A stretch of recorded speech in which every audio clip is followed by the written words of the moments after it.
Hey everyone, welcome to the collection. This is by far my most anticipated figure. I pre-ordered this, it finally came in. I am a huge fan of Berserk, the manga, and the anime. Now SH Figuarts is doing hopefully a whole line of these guys, so I got this and I have the Griffith pre-ordered as well. So man, let's rip this guy out of the box and see what we're working with. Alright, so just pulled him out of the box with all the little accessories, and it comes with this very cool artwork from the Bayolet. The figure, he just had that little piece of like plastic apron right here that all the Figuarts figures always have that, I guess just to protect them while they're in the packaging. So I just wanted to take a quick look at him, and then we'll get into some cool poses. The first thing I'm seeing is that Marvel Legends style where the elbow coloring does not match the arms. That is very weird. I hate that. Why can't they just get that to match in color? It looks awful.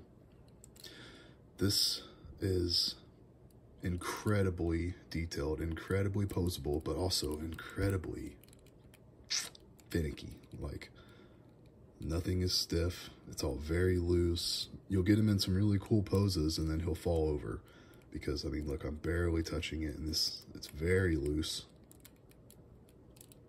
I think Figuarts is known for just being highly posable and very expensive too. So let's see what we get for our money here. Of course, we've got the Slab of Iron, the Dragon Slayer. I think that, yeah, the sword is bigger than he is, which is definitely accurate. Looks like it's got a little chain link right here. Maybe you could add to that. That's pretty cool. That's a very nice touch. And it looks like, so to get it in his hand, you can actually just slide this piece into his hand and then put that back on right there, so you don't have to like get his hand to clamp onto it. So that's a nice touch, and you can't really tell when you put it back on there. So yeah, the texturing is really nice on the sword. Can you even call that a sword? It's just a giant hunk of iron. And he comes with the cape, and it does feel like it is like a bendy wire. Yeah, it has a wire in there, so the cape is posable. So that is awesome. I love posable capes. Of course, we've got our two different head sculpts here. Both of these I like better than the one he's wearing. So we'll probably rip that one off and throw on. Probably throw them both on just to see, but I mean, that is awesome. That is what you think of when you think of the Struggler. I love that he comes with the crossbow hand. So we'll definitely get that on there.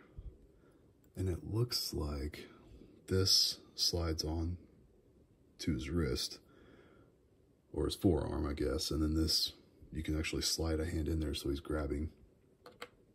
Yeah, it looks like his knife actually pegs right here. It's got a little peg slot right there. So, yeah, it just slides right on there. That's pretty cool.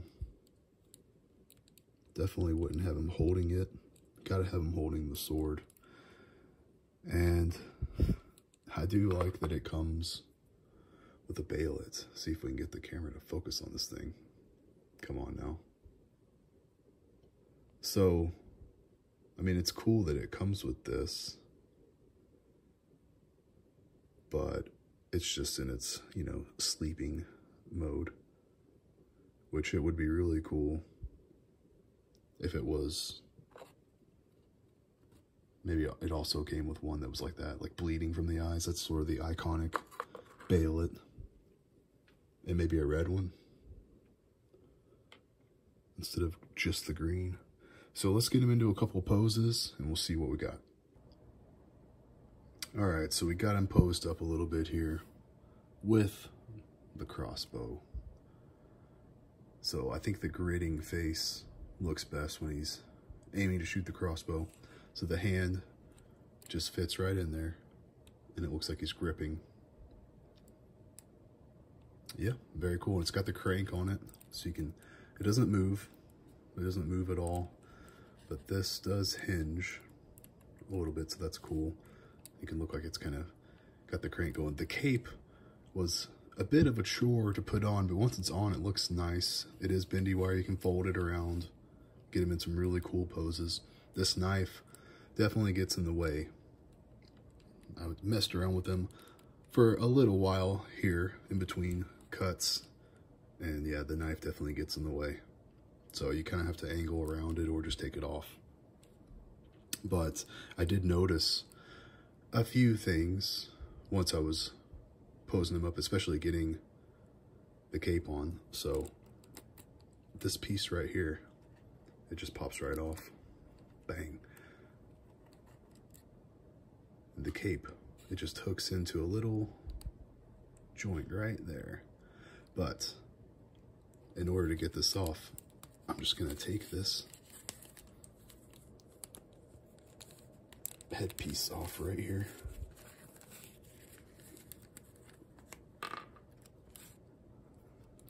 Unhook the cape right there. But what I wanted to show was, I didn't even notice this before, but he does have the brand of sacrifice. Man, let's see if I can get it to focus.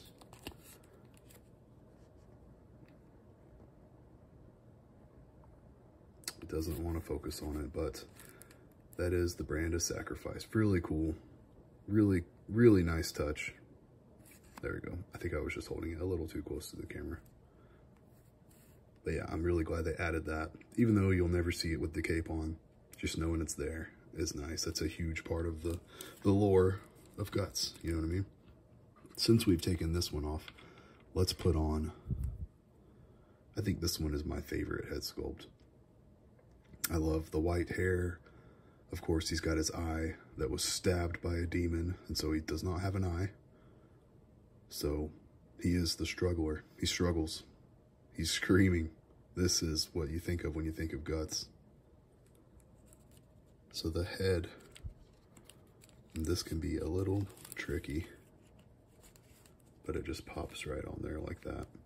So let's get this put back together and get him in a really nice pose with the sword. All right, been messing around with him for a while. Got him to stand up with the sword. Very nice. Man, I became the struggler while I was trying to get these hands on. They are hard to get on there, and they kept popping off. And I had to set the figure down a couple of times because it was so challenging to get it on there. But once you've got it, it looks really nice. I'm gonna throw this back on the stand here. So while I was messing around with this guy, the back piece here, I thought it's maybe it would spin around and this connects just like that, but it snapped off. Yeah, so already broke the piece off of the figure.